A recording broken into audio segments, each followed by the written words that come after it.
something that said manage recording, and I thought, well, where's the one that says turn on recording? But you have to hit manage recording, and then it gives you the option to start recording. So now we are. Okay.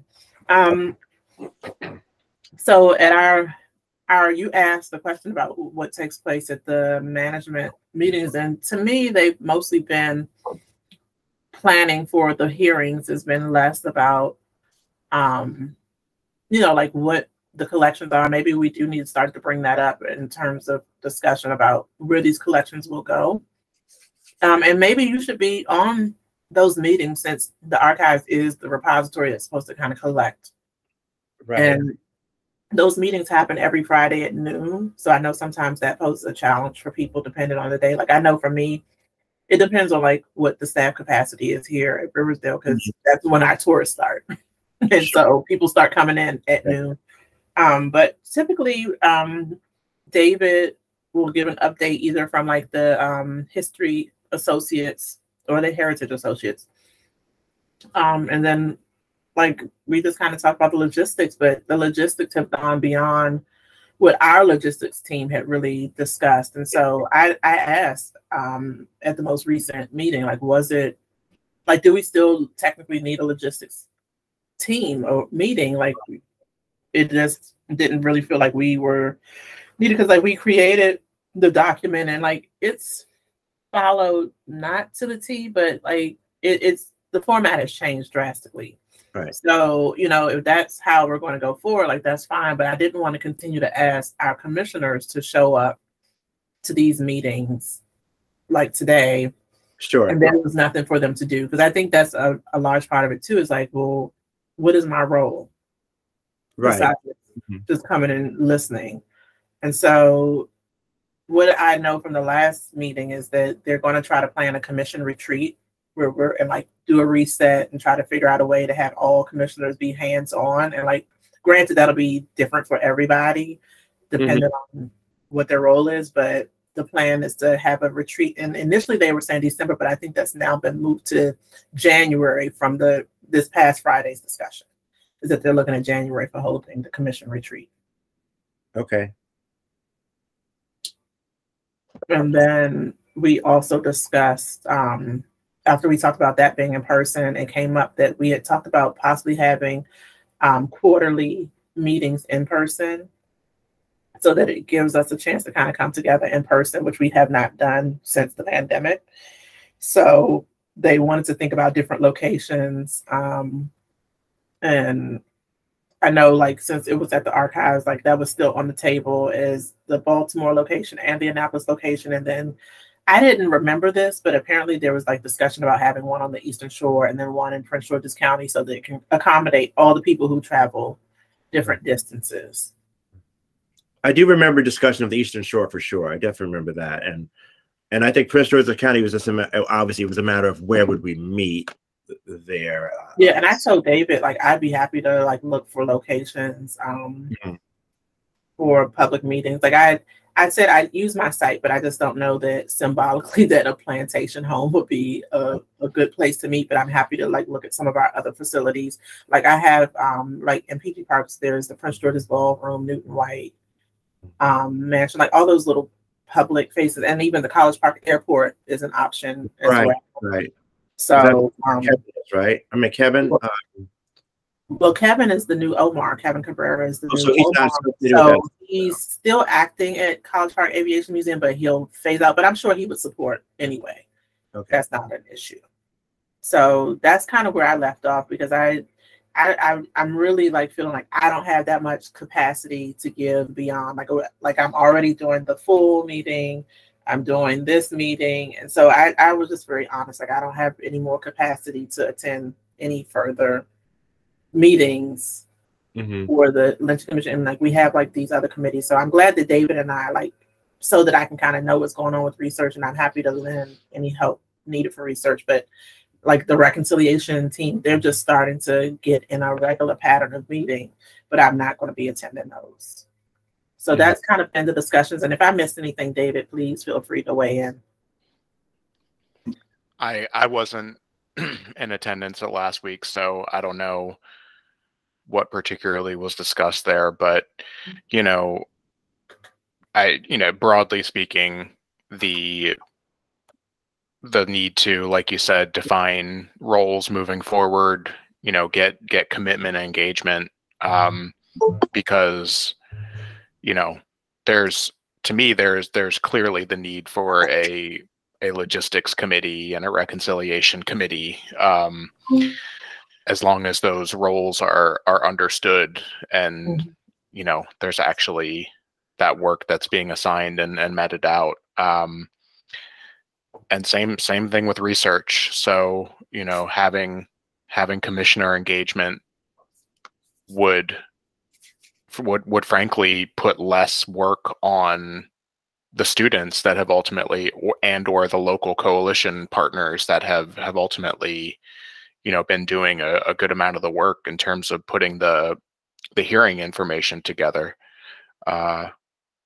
So that's, I'm eager to get together in person as well and kind of see what a restart would look like. But as of now, it is kind of a moment to breathe after the hearings that already took place, and continue the conversations about uploading, compiling, and updating the research as it stands. Like, I don't have a particular research goal other than we have X amount more counties to hold hearings for. So once we know actual dates, then we can prioritize who to target and what to focus on there. So I've talked to our partners at Heritage Associates about that, the fact that there aren't any set hearings as far as I know at the moment. So their focus is to continue to compile based on the priorities we've set, but we need to set those priorities beyond where we are right now in November 2022. So for commissioners' perspectives, I think we all kind of need to go back to the drawing board a little bit about beyond the counties we've already held hearings with. Like, I am a liaison to Carroll and Frederick County, but those are contacts I haven't spoken to in at least 6 months. So that's something Agreed. I want to focus on, is like, who are our liaison counties? How can we prioritize for next year?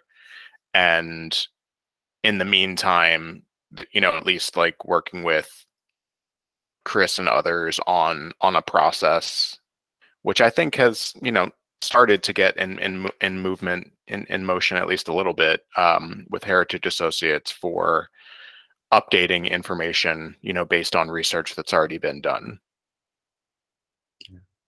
I think it's within our purview as the logistics committee to literally decide when we need to meet and what we need to meet about. I mean, certainly research committee, I feel like, could be something that's ongoing, because there could always be something that's brought up new, whether it's I don't oral or written or whatever.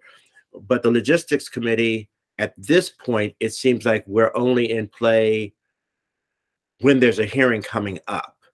And then that's even sort of secondary to whoever the liaisons are, whichever county that is. That certainly was the case for the one for Anne Arundel County that I was in. So I really think that if we decide as a committee that we don't need to meet as often, I think we could do that, because that's partially what we're supposed to be able to decide as a subcommittee, when we are doing something and when we aren't doing something, and what we need to exist to do. I would agree with that, and I think that's great feedback. I do know, because it just came back to me as you both were speaking, that in regards to the retreat, David Fakunle did share that what they're going to do is put out a call to all the commissioners and see, like, is it feasible for them to be able to serve as commissioners? Like, do they have the time, the capacity to do it? And if not, then could they make the recommendation from their organization of a person who could?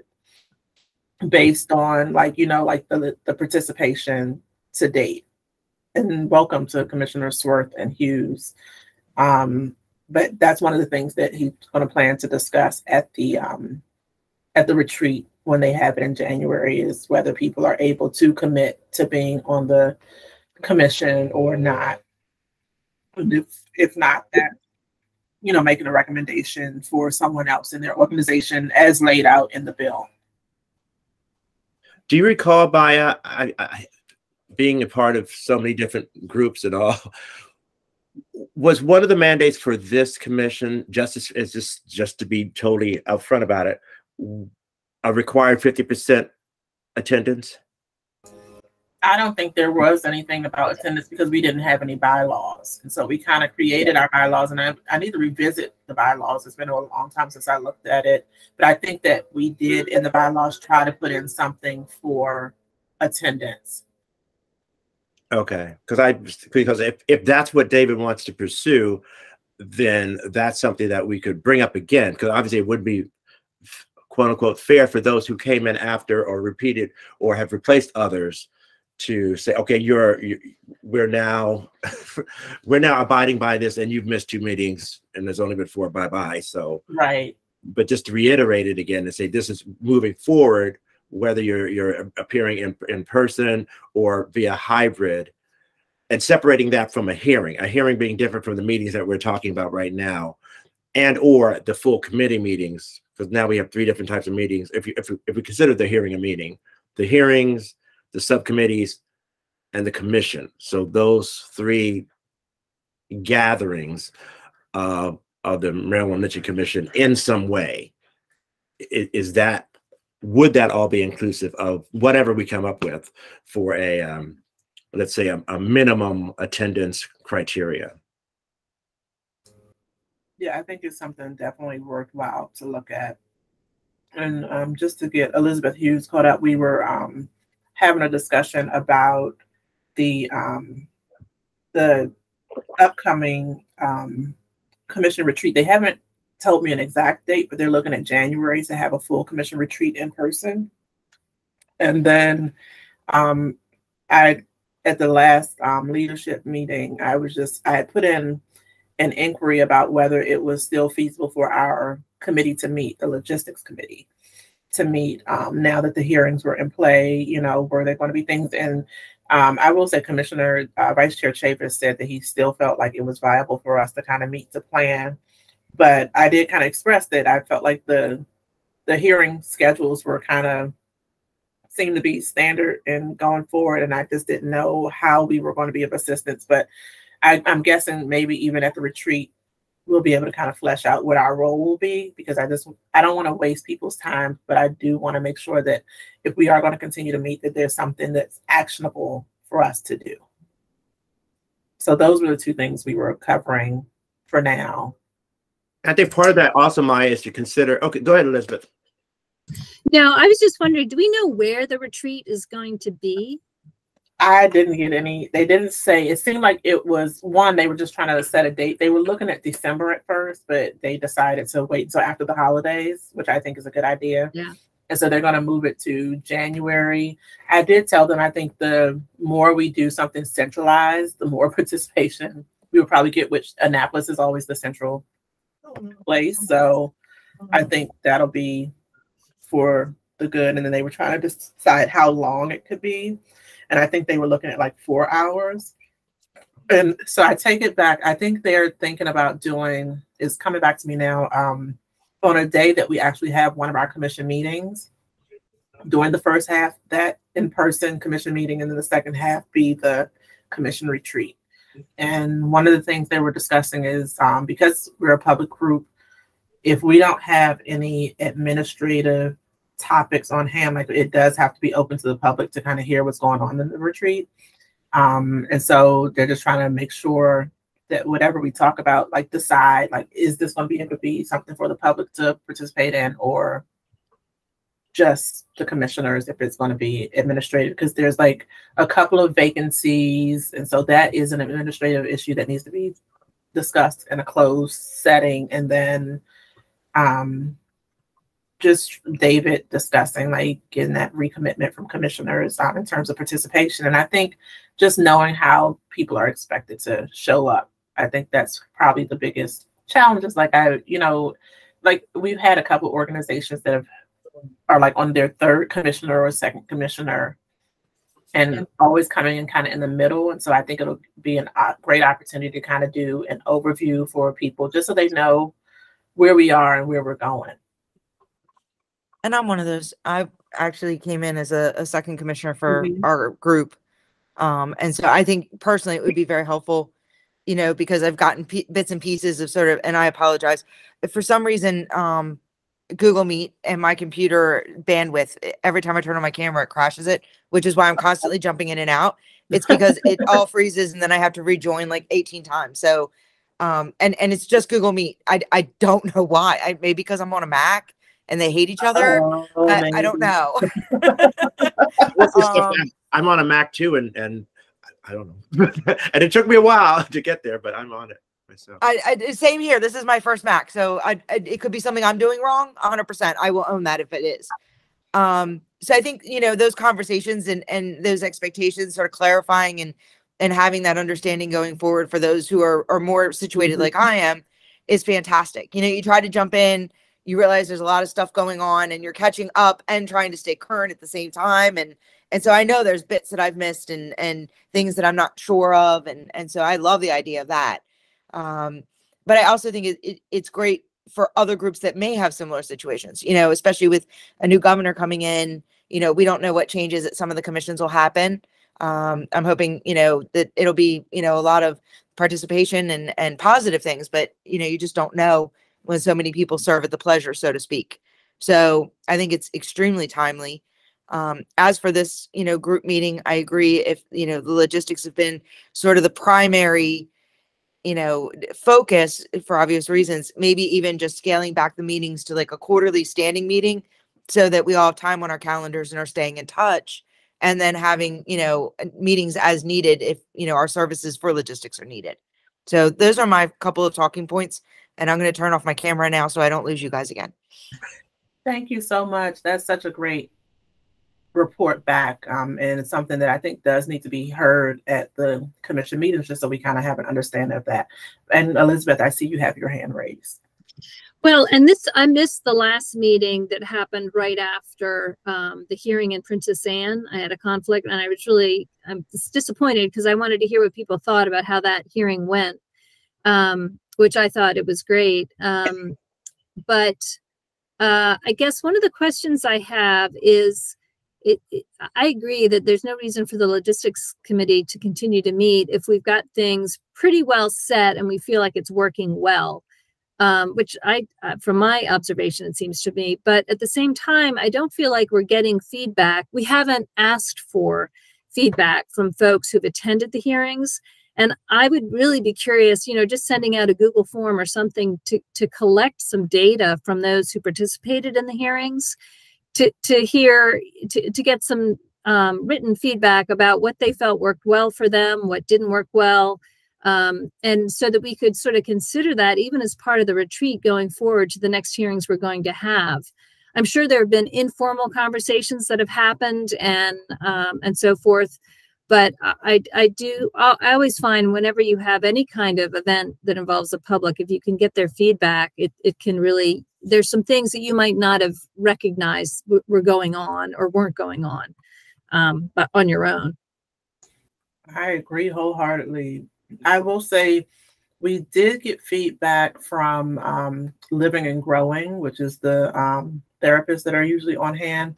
They gave great feedback, and what I'll do is I'll make sure I circulate that out to the full committee, including the research side, just so people know what that feedback looks like. And then, yeah, like I don't think we have had anything, so maybe that's one way that we could be helpful when we talk about the retreat, is that our logistics committee could come up with a Google form to try to get that feedback from people who attended.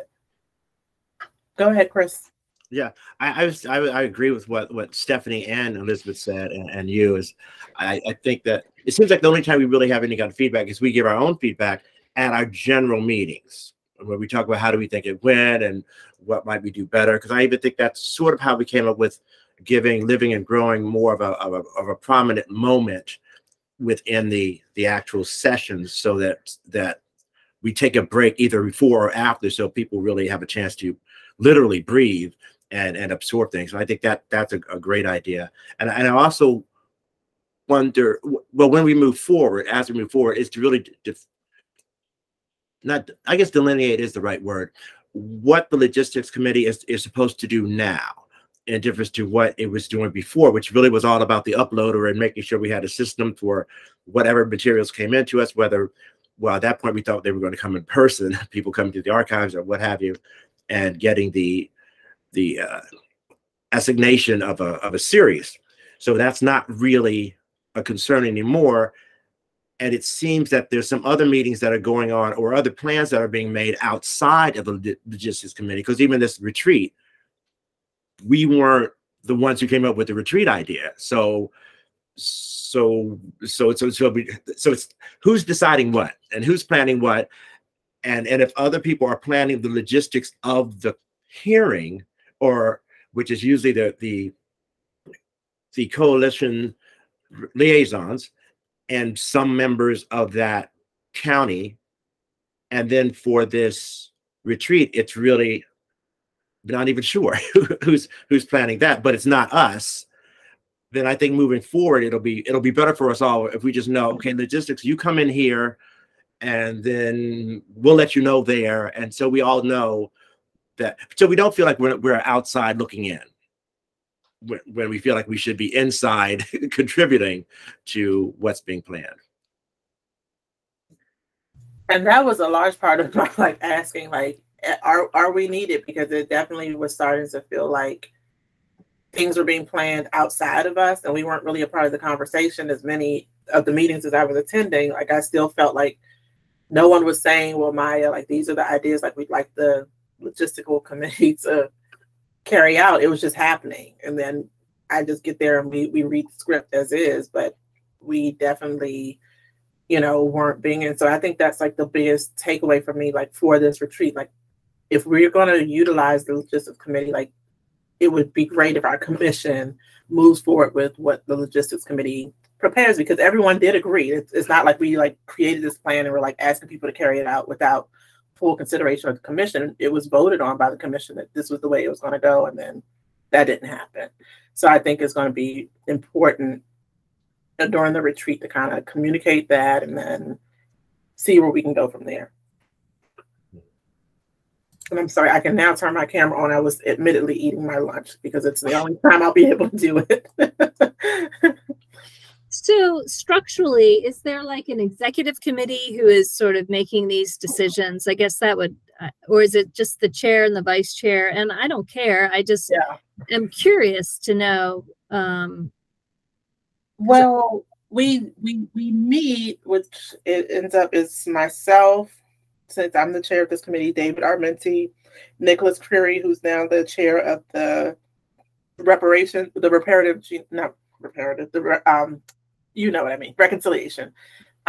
He's the head of the reconciliation, and sometimes David and Charles can make it, sometimes they can't. So sometimes it's just us and Kristen or Zanita and Stephanie Thompson, which Stephanie Thompson, like she is doing an amazing job of just trying to keep everyone on the same page. And I think she's also had frustrations just because it's been so disjointed in some instances, and like when she kind of needs a final answer on things. But like ultimately, like I think the vice chair is making a lot of decisions, and I think that David Fakunle supports him in that. So, not to say that he doesn't like hear like what we're saying, but I think a lot of times Charles is like planning things and like he's writing out the script for the day and things like that. So I think ultimately like he's kind of brought all those things to the table, and then we just end up going with it. I think that's kind of what the model has been. I don't know, David, but that's the group that meets. Yeah, I would say that's basically true. And, Stephanie Thompson has been an amazing organizer and kind of actually having things move forward, because you know, otherwise would any of these hearings have even happened? So I'm, while I have my frustrations, I'm also you know, understanding that we've all had capacity issues, and you know, things were in danger of not happening at all. So I'm trying to be supportive where I can and share information whenever I can. That doesn't mean I have all the information, which is also not ideal, but you know, I am concerned to the extent that we are going to lose our project manager, who is connecting all of those various dots, which otherwise, you know, we're going to fall. It's just not going to be connected in the way that it needs to be.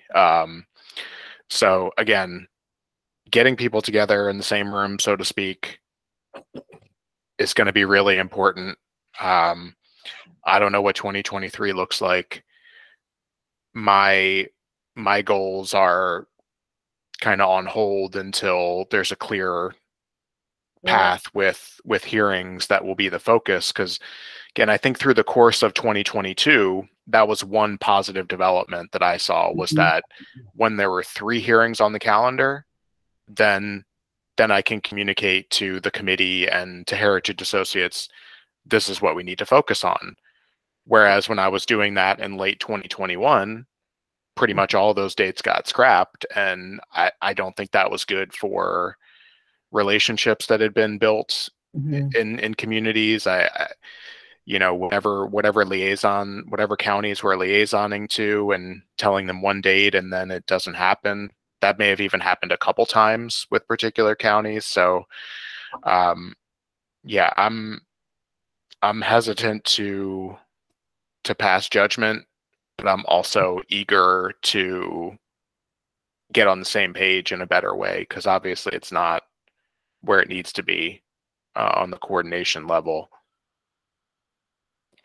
So is that something as a committee, like from a logistical point of view, that maybe we report out on, that, you know, and I wasn't here, so I'm just speculating generally, that, you know, that there were hearings planned, some of those had to be either rescheduled or canceled, which, you know, affected some of our relationships. We're rebuilding, we're working on that. We think these are the things that are important, and these are the things that we do have in place that we don't want to lose. And so that way, as, you know, sort of that executive committee leadership talks, they have all of that in front of them. And again, I wasn't here for a lot of that. So if I'm completely wrong or misunderstanding, ignore exactly what I'm saying. No, I think exactly what you're saying, what David just said. I think it is important to say and then reiterate at the in-person retreat when we have that. But I definitely think it's something worth reporting out on. And I would agree with David. It does make you hesitant to really complain, because Stephanie has done such an amazing job and even fixed some of those fractured relationships for the hearings that we have, that we were able to have. And so it is going to be a huge loss for us. And she was able to kind of attend meetings, like even when we didn't have the capacity to do the additional meetings with the coalitions, because those are a 4th set of meetings that we need to attend, those with the coalition. So it really is necessary. Chris? That's what, I'm sorry. No, I was just saying, along the lines of what Steph. I was just going to say, that's why I think doing it almost as a report versus like something that's, you know, well, we wanted to do this. It was more this, and this, and this all happened. And maybe that way it'll be received in a positive way, that we're, you know, trying to figure out how to move things forward in a way that makes sense versus, you know, dwelling on the past, so to speak. No, I was just saying, as far as, I think any kind of group, any kind of committee, any kind of commission, there's the vision of how you think you're going to be, and then as you go through your meetings, there's what you become, and you start seeing who the 80-20 are, the 20-80 are, and sometimes that has to do with people who literally, as David refers to, have the resources to put the most, I guess, meat on the table, so to speak, because they have the staff, or they have the students, or they have whoever that can really make it, that can really move things forward. what we have to be certainly cognizant of is that we are a commission and we are a committee. And so one way or another, we're all vouching for whatever happens because we are all a part of the commission. And as far as for the newer members, such as yourself, Stephanie, I think we benefit from whatever you say. If you had just come in yesterday, we would benefit from somebody who came in yesterday to ask us, well, are you doing it this way? Are you doing it that way? Because again, once we start becoming something, then we sort of lose sight, perhaps, of what other paths might be, or other routes might be to go to the same goal. So I know that there's another commissioner who often says, I've just been here for a very short time. And I just want to encourage you to keep saying what you're saying and keep bringing up your thoughts, because that can only benefit us more so than thinking that we don't want to hear it because we're already here and we don't want to hear what anybody. I think that would definitely not what we would want in any way. And so I'm very glad you've shared what you've shared today, and want to encourage you to keep doing that, regardless of who's been in it longer. Yeah, I personally, I sit on a number of different groups, obviously my own commission and, as chair, and then a number of boards. And I tell you, for that very reason, I always like staggered terms, because you have a mix of people that have been there and know, but also people that aren't, I don't want to say ingrained in a solution. You know what I mean? So I'm happy to sort of throw my things out there with the caveat that these things may have been done before and it didn't work. And I'm sorry if I repeat. Yeah. I'm definitely fine with doing it in that way. And I do. So one thing I do want to think about logistically, and I wanted to share with the group, is one of our commissioners does have concern that our in-person hearings are like mask optional. And like, I know that because I communicated with Stephanie before, and like Stephanie shared with me that she checks the protocol for the places that we have it, but I don't know if there's something that we could do as a commission in that regard. Like, do we have the authority to say we require masking at our public hearings if the state isn't necessarily following those protocols?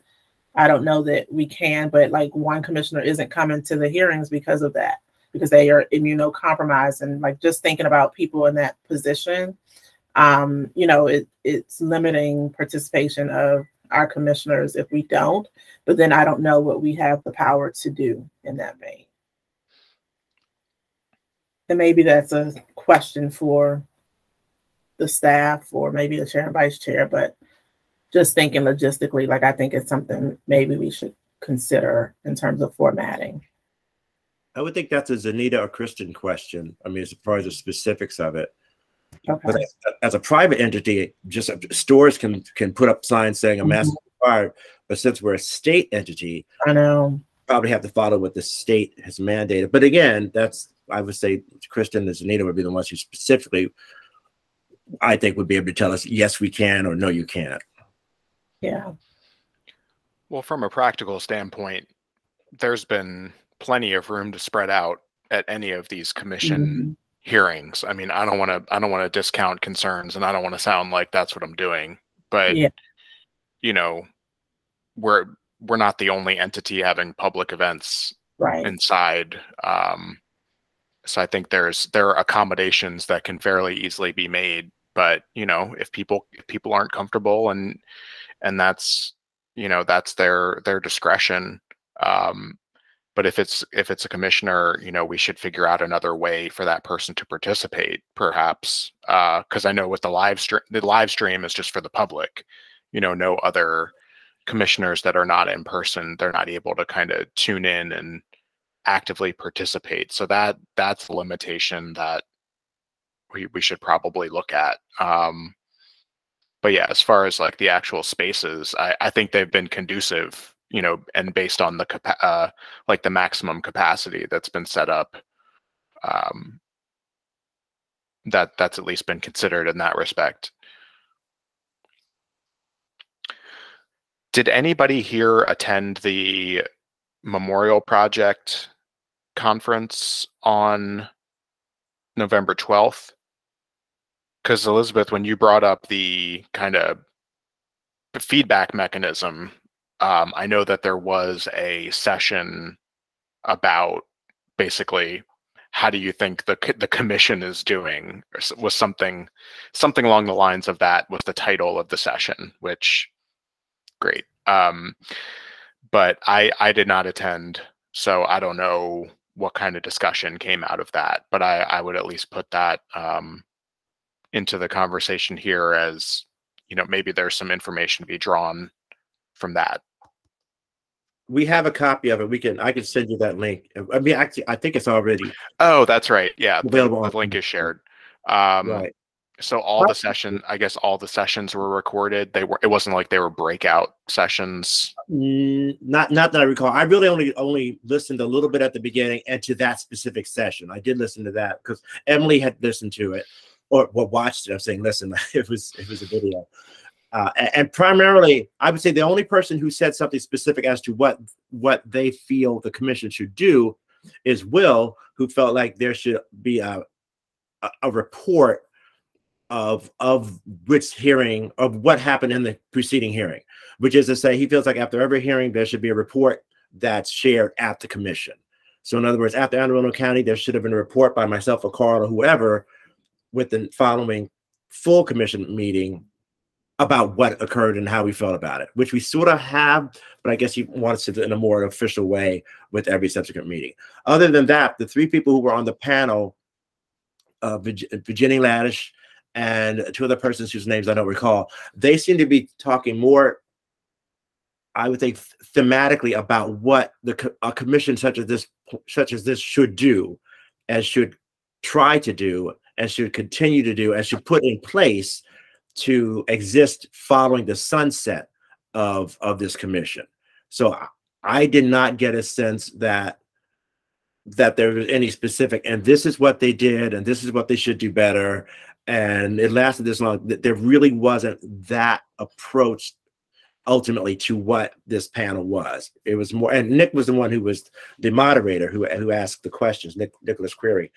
So he could certainly share that within the our next meeting as well, or the reconciliation meeting. But that's what I found. It wasn't really about how are we doing things. It was like how such a commission should do things or take on the task that we've undertaken. I'm glad you shared that. I didn't get a chance to attend because I had a program here at Riversdale, but I did wonder how that particular session went on. So I'll try to watch that. I received an invitation from Virginia Laddish to present on a panel with the ICTJ on December 1st. And I talked to Charles and David about it. And so I've accepted to go and speak on behalf of the commission. And it'll kind of look at, like, she's like really interested in like our logistical processes, which she's been to a couple of our different sessions. And I think what Commissioner Swerve kind of laid out is like really hopefully what I can do is say, these are the things that have worked. These are the things that have been challenging. And then hopefully for the future, we can do X, Y, and Z as a part of, because I only get 10 minutes. I'm part of a larger panel, but I did want to share that with the group. And if there's anything that you want to make sure that I include in my presentation as representative of the commission, please feel free to let me know.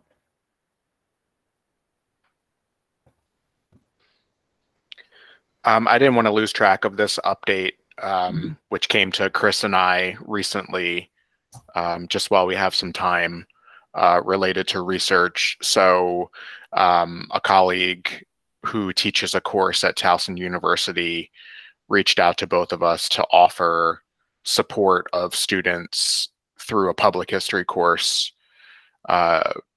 So I guess for the group here, I know that, students have been engaged in the work from the beginning. So I guess I can at least put it to the group that, we're considering what options would make sense for student engagement.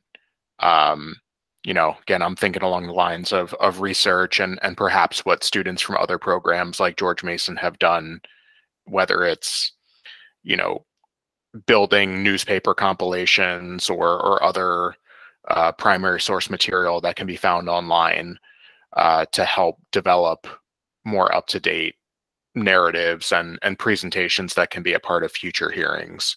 So if anybody has thoughts about that, we can talk about that here. or you can follow up with Chris and I later. Okay.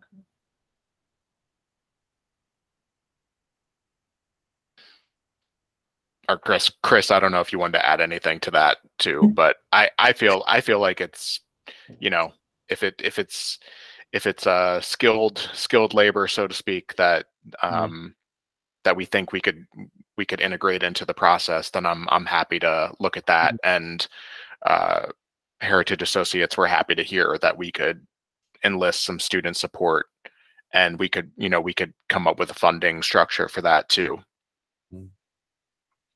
No, I'm good with it too. It's just always a matter, as you said, about the resources, who's managing them, who's supervising them. You know, is it me? Is it you? Is it's a tandem thing? And especially since it's going to be, at least at this point, it would still be certainly remote. Is the way I recall, the way I understood the, I guess the entree, so to speak. So there's that, and then what are we? I mean, there's things we could probably have them look at in a big way, but then, how often are they reporting? To whom are they reporting?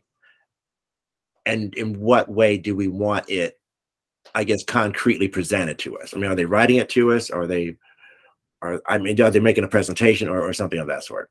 Because again, if they're doing it for this commission, then it becomes a record too. So how do we want that record to be created? So. Yeah, and talking with, oh, sorry, go ahead, Stephanie. I was going to say, and if we're creating records, then we need to confer with the larger commission to see what the process is for maintaining those records under sunshine laws.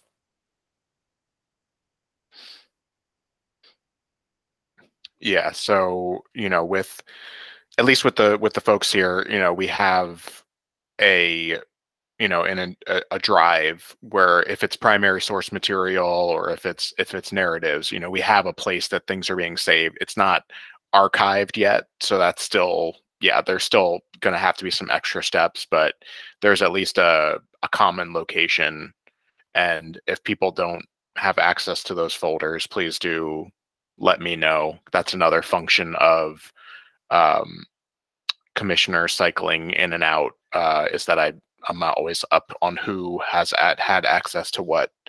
But I talked with Chris, I talked with Brett and Donna, and they were, you know, they were definitely open to this, and they said they could also look at basically writing out some sort of work plan, and maybe it's a combination of us and them who get reported to, and you know, we can ultimately decide and vet the material, of course, that's submitted, but we at least give them a framework for how to go about, you know, some of those initial research steps.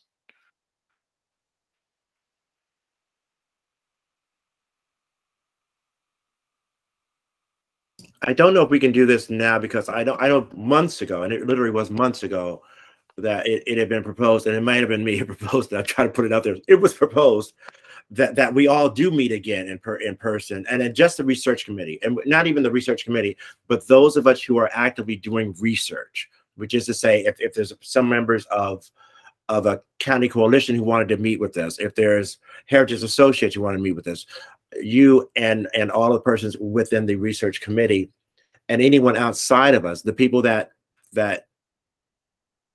people literally that Charles has working on this, and that we will all get together in a room, and we could all say, okay, I'm working on this, I'm working on this, I'm working on this, I'm working on that, so that there's not too much duplication, unless it's the topic. The person can be, many people can be working on the same person, but not working on the same records, because then what's the point of that? And I know we have proposed that now, of course, now it's almost Thanksgiving, and then we're going very quickly into Christmas, but I still think that would be a viable opportunity, because I like this idea of us getting some students to help us. However, there's a part of me that says, well, then, so we'll have our students who are working on it. Charles has his students who are working on it. So then there we are with another 2 pockets of entities who are working toward the same goal separately. So that's my my other consideration about that. And we can have that meeting at the archive, since I'm the one who's brought it up right now. And I don't disagree with that. I mean, I think that's a great idea, in fact, but I would just say that, you know, what George Mason students have worked on was similarly driven by the hearing schedule. It wasn't just like, you know, somebody was a liaison to a particular county and said, oh, well, my students are going to do this. I think that's kind of how we imagined it might be at the beginning, especially with some of our university representatives on the commission.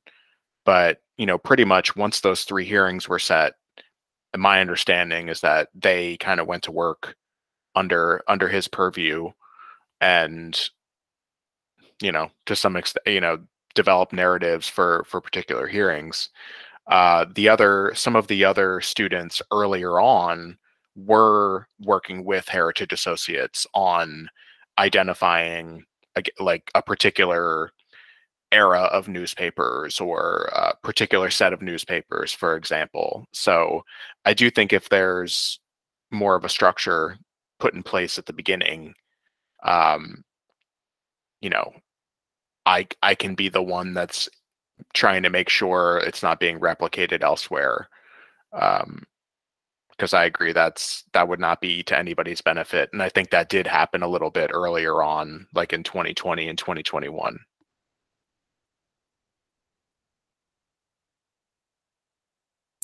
When are we going to run out of money for the Hollies? They're about a third through the current allocation. And again, that's broken out between what, you know, these are kind of vaguely, one category is research and one's genealogy. But over the overall pot of money is about a third of the way through, is my understanding. And so when it comes to, you know, bringing students in, there's the opportunity to kind of subcontract or just kind of pay through those fees, unless that's something that we have to run by the OAGs with how the grant is dispersed. But I think that's probably fine.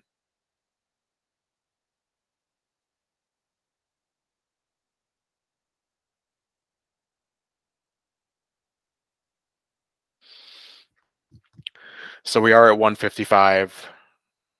I don't have any other updates. Me either, David. I think that's my end.